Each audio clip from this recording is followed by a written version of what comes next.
Mark VII Eagle and Mark VIII Errant power armours. The last firstborn warplate. Lore and breakdown commences after a short story to get us in the mood. From the Bald Library, a gift beyond compare.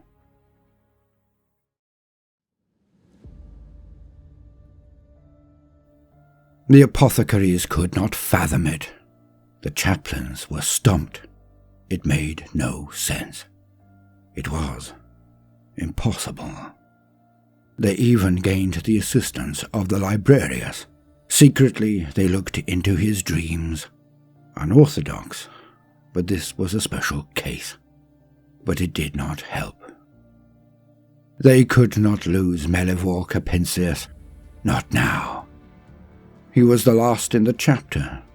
He was a true eternal vigilant, and to lose him now would crush the morale of the entire army.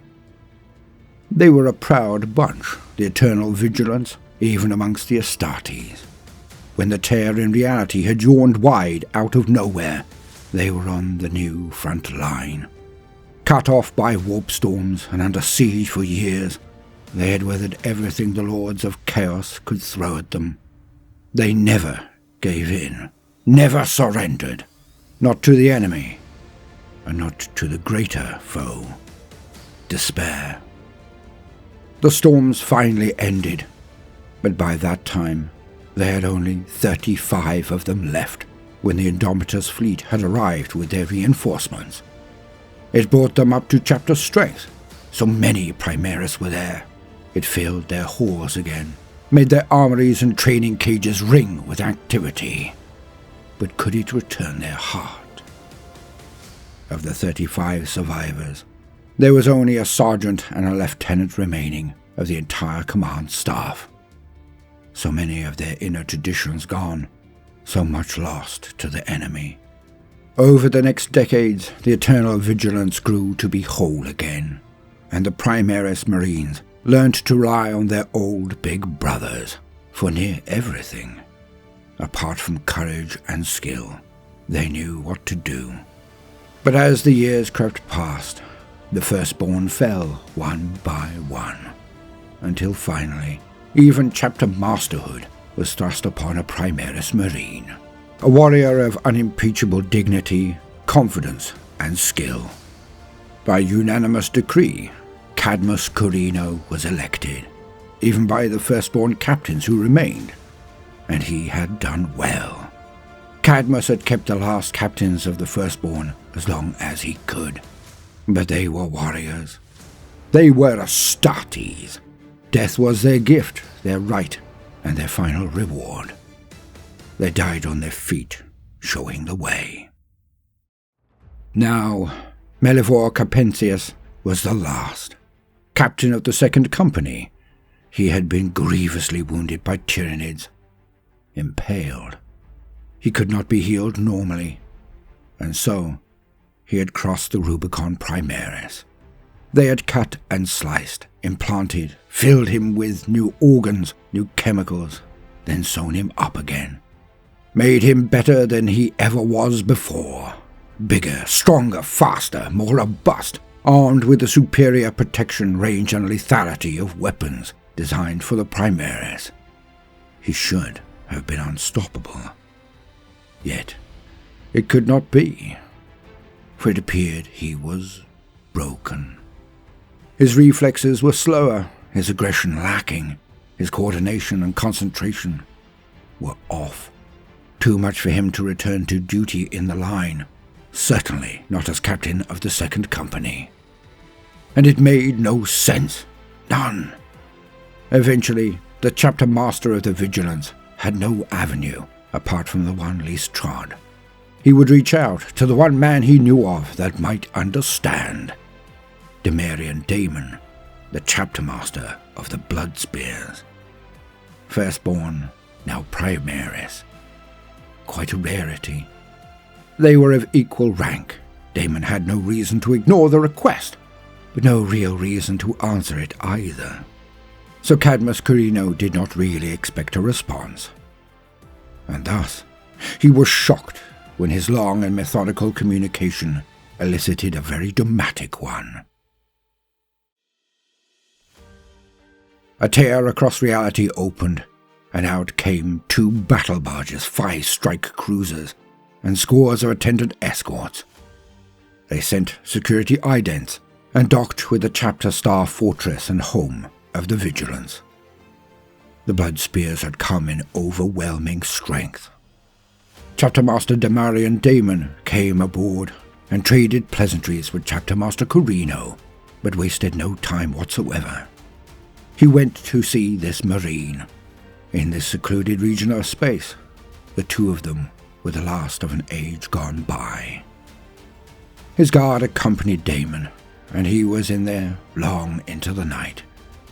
The next morn, the officers of the Vigilance were agape. They clustered in the viewing box as they witnessed a peerless performance. Record smashing in 3 categories already, as the marine below rolled and shot, advanced and engaged, moved like lightning, struck like an avalanche. All the while, the huge blood angels stood there, admiring their handiwork, as the Vigilant below them performed beyond anyone's dreams.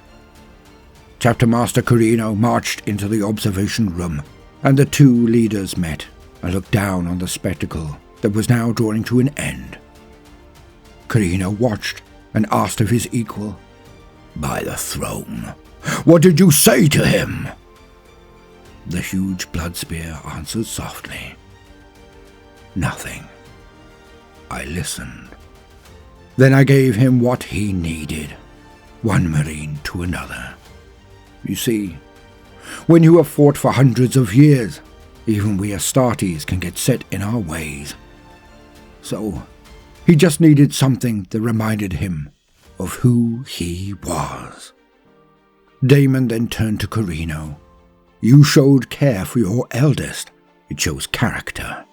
Not only yours, but that of your entire chapter. Though we are of the blood, and you are of the sons of Ultramar, you can consider us full brothers now, Chapter Master Corino." Cadmus was taken aback. This was no small thing.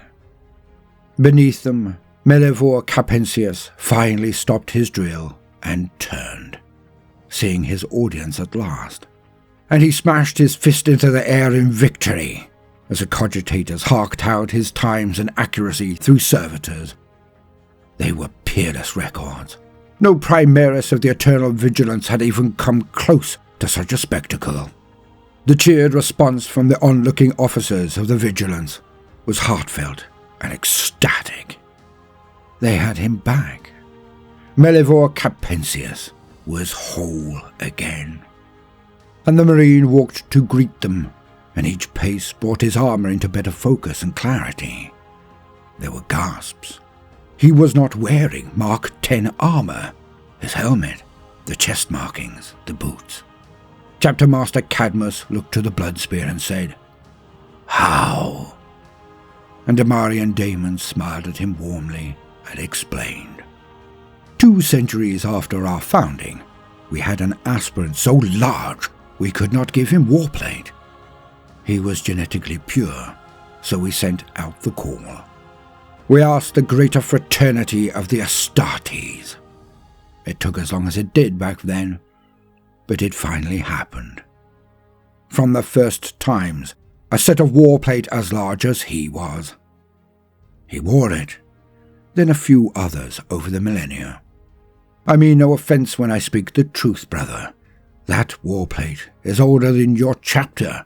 It is older than this station is. The armor of Artrutius. It was one of our most cherished relics. And now it is one of yours. Melivor Capensius beamed as he marched back to his brothers. He had his skin back. He had his plate. The helm he knew, the gloves he recognized, the boots he needed. He was home. In his oversized Mark 7 warplate, his eagle pattern power armor. And the enemies of the Imperium would lament his return.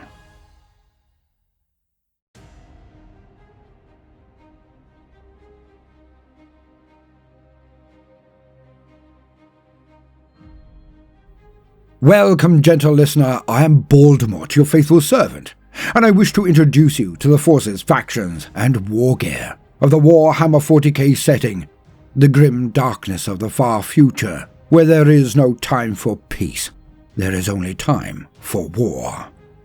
And today, we shall have a slightly shorter entry in the catalogue, as I was unable to conclude a whopper to my satisfaction. My apologies. So, prepare for a very long read next week concerning a certain world attacked by an insurmountable tide of tyrannid horrors. But for today, we shall take a walk down memory lane, and I shall extol the virtues of some of the most hallowed, storied, and fundamentally important armour to be seen in any fiction, anywhere. Of course, I can only be speaking of the Mark VII and VIII power armours, the Eagle and Errant patterns respectively. Now many will note that I stated categorically that the Mark VI Beaky was my first inroad to Warhammer 40k, as I commuted to it from Warhammer Fantasy back in the dark days of a different century when it all began. Hence, for me, the Mark VI is the most dear to my heart. But not that this gives me any form of moral authority on the matter whatsoever, for the newest initiate into the hobby is every bit as equal to myself, but it can give a certain level of continuity that makes the enjoyment all the more rich and deep by the time invested therein. And I always maintain that anyone who enjoys Warhammer in any way, be it books, computer games, animations, or hardcore collecting, painting, and playing, we are all one. We may not always agree on everything, for that is the nature of preference and taste, and those change. But that does not negate the fraternity and sorority that we all join when we declare ourselves a Warhammer fan. Now with that throat clearing over, let us push on to the lore, and I shall comment further later. During the Great Crusade and Horus Heresy, one of the most important drives of the fledgling Imperium was to constantly improve its technology, a far cry from what the Imperium became in time. The Crusade was tasked to find as many STC, or standard template constructors, as was possible. And when they discovered technology from other colonies of humanity, they were tested, checked, and then incorporated into the growing repository of human knowledge, as we discussed in my recent video on the Xiphon Interceptor. And Astartes, the Space Marines, were ever at the forefront of the campaigns. They were the reason the Crusade worked at all, let alone so quickly. Hence, it was the Astartes that gained the lion's share of the new technology incorporated into their armour and weaponry. So, even when the Horus Heresy broke out, new armour was still being developed. Now there might be some light alterations to the continuity in this regard, as we all know that retcons don't happen. But it was the Mark VI Beaky armour that was tested by the Raven Guard. They adored the armour being lighter, more agile, yet many other legions and their warriors did not take to it at all. Hence, new armours were being created, and the Mark VII Eagle armour was developed in time to see the Siege of Terra. Even so, it would then be the newest armour used in the Great Scouring, and then onwards throughout the entire age of the Imperium. It was known by a fair few names. The Imperator or Aquila or Eagle armour were its most used names, despite it being officially dubbed the Armorum Impetor. The main changes to the Mark VI were an expanded chestplate that covered all cabling. It also, for the first time universally, contained an emblazoned Imperial Eagle, the Aquila. There were no structurally fortifying studs on boots or pauldrons, as the materials used were of a high enough quality to negate their need, and, most strikingly, the helmet was replaced. Although it was highly compatible with Mark VI tech and many elements could be used interchangeably, it also had a solar array built in, so even if the backpack was somehow damaged or removed, the armour could still function or recharge for short use durations. Effectively, it was more easily produced than the Mark VI, and presented a balance between the increased agility of the Mark VI and higher protection of the earlier Marks. A nice sweet spot that pleased the majority of the chapters so much they remained in service for a period I will discuss in only a moment. for it cannot be underestimated how important this armour was. And of course, the helmet was changed to slice off the nose or beak segment. This provided slightly reduced heads-up displays and other minor functionality, but gave it that far more intimidating visage that we have all come to know and adore. And now, to the Mark VIII armour. The very last used by the true firstborn Marines. The genetic pedigree that traced its history and lineage all the way back to the Crusade, and even further. Its base was a Mark VII again, so its heritage was more closely linked to the Mark VI still, yet it had increased fixed armour plates and enclosed even more of the previously external cabling for better all-round protection. And here they added a type of gorget, a protective segment designed to add defence to the lower neck and throat. This was due to random shots sometimes being forced up into the helmet region from the chest. Ricochet slaying even one Marine was unacceptable. Because of this new segment of the armour, however, it was now impossible to use old Mark VI helms, as their front beak would be interfered with. Hence the armour used the Mark VII helm. Yet the Mark VIII was always prone to some increased complexity in its construction over the Mark VII, so it was never rolled out as universally. Some information states that it was given as a mark of honour to a veteran or officer. And these armours mark the end of the age of the Imperium, for the next armour to be seen in wide use would be the Mark X, the primaris armour during the era Indomitus. The Mark IX still being a hiccup and conundrum that none can identify, one of the many wonderfully vague or mysterious parts of the setting that are actually what make it the glorious place it is. For a setting without secrets is a setting without soul. Perhaps only my humble opinion. I'm sure you can disagree with me in the comments section. And it is a shame in many regards that this will be the last time I speak of such marine armours. Although primaris are indeed space marines, they are undeniably of a different order to match a different intensity of threat. So, in my mind, one always calls them primaris marines, not simply marines. That is for the firstborn, the originals, and the best. But few truly grasp the importance of these marks of armour, so let your Uncle Baldermort open your eyes to this one element, for none truly consider what they have seen, what they have been through. So let us do that now. Let us note the ages that the eagle and errant armour saw through. The eagle armour was seen at the Siege of Terra. They were worn by many in the Great Scouring, where the traitors were chased into the Eye of Terror. They were worn by Marines who were segmented off, and the legions disbanded to be replaced by the chapters, the event known as the Second Founding. They were worn by those in the time of rebirth, from Millennium 31 to 32, where the Ministorum rose and swept across the Imperium, bringing the imperial cult, the religion of the God Emperor.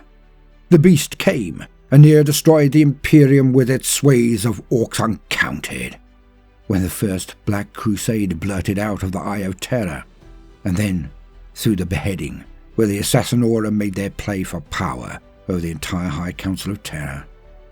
They were worn in the age of the Reforging from Millennium 32 to 34, when the Senatorum Imperialis was restored, when the Astropath Wars raged, through the Third Black Crusade and the Firestorm, into the War of the Confessor, and the Ursus Exploration, the Siege of the Eternity's Gate, the Blade Infinity, Year of Ghosts, the Pale Wasting, the Howling, and the Fourth Black Crusade. Space Marines wore this armour throughout the Nova Interregnum in millennia 35 to 36, which saw the Moray Schism, the Cataclysm of Souls, the Hrad Rising and War of Recovery, and of course, the cursed 21st Founding. Eagle armour was worn during the Age of Apostasy in millennium 36. It protected Marines during the Reign of Blood, the Plague of Unbelief, the Web of Intrigue, the Hunger of the Throne, and the 5th and 6th Black Crusades, onward to the Age of Redemption in the 37th and 38th millennium, which saw the Great Cull, the Wrath of Chaos Sun, the Abyssal, Ecclesiad and Benedictine Wars, the Havenfall Massacres, the Abyssal Crusade, and the 7th and 8th Black Crusades. They held firm in the Age of Waning, from Millennium 38. They saw the 9th, 10th and 11th Black Crusades, the Grim Harvest, the Mausoleum Cataclysm, the Redemption Crusades and the Gothic War. They were used for protection during the legendary Macarian Crusade and its heresy thereafter. The Mark 7 and 8 were there for the time of ending, seeing the Damocles Gulf Crusade, the Great Exodus, the Zombie Plague, the Crandor Rebellion, the Siege of Vrax, Candor III, the Blood Tide, Crusade of Wrath, Badab War, and the events at Armageddon, all three. They compromised the Infernal Dreams, the Curse of Lutoris Epsilon, the attack on Rinsworld, the Third Sphere expansion, Cryptus Campaign, Siege of Baal, and on and on. Until the waking of the Avenging Sun, the Primarch of the 13th Legion, Reboot Guilliman, the coming of the Primaris Marines and their Mark 10 armour. It has been this, the eagle and errant armours, that have defended the defenders of the Imperium throughout every year of the age of the Imperium, through every single one of its battles. And it is matched in real life as well. For the beaky armour began it all, of course, but it was outdated and replaced in figures from only 1990 onwards. The beaky, though seen in many veteran units since that time, only truly ruled between the years 1986 and 1990. Only 4 years, where this, the eagle armour, has been the staple iconic outline of a Marine since 1990 until 2017, when the Primaris Marines crashed onto the scene. Hence this armour should be respected even more than the beaky. For although the Mark VI was where it all began, for anyone not preparing for retirement over a period of 27 long and happy years of gaming, it has been the eagle armour that has sparked that initial wonder, drawn in the avid fans that we all play with today. This is the true armour of the Space Marines, by far the most important both in the lore, the setting we all enjoy, but also in reality. On tabletops and display cases across the entire world for near 3 decades. So give them the respect they are due, for without them there would be no Imperium, and certainly there would not be the worldwide event that is now what we enjoy. Warhammer. Simply put, they are the best a man could get, so play them. Even if you have to proxy rules or use legends, ask your friends to drop the competitive challenge just for 1 day, 1 night, and dust off your Mark 7 and 8 Marines, and deploy them onto the field of glory once more. Then bask in the glow of fun with your closest friends, for on the table before you are pieces of history in places of honour. And anyone who dares to refute or deride you for using them, they simply aren't worth playing with. I have been Baldermort, your faithful servant. I hope you've enjoyed this last entry on power armor for the firstborn Marines. If you enjoyed this video, then please do consider liking and subscribing, and of course, hitting the notifications bell, as I would not want you to miss out. Now, no matter what you do today, do try to make some time for fun. Toodaloo.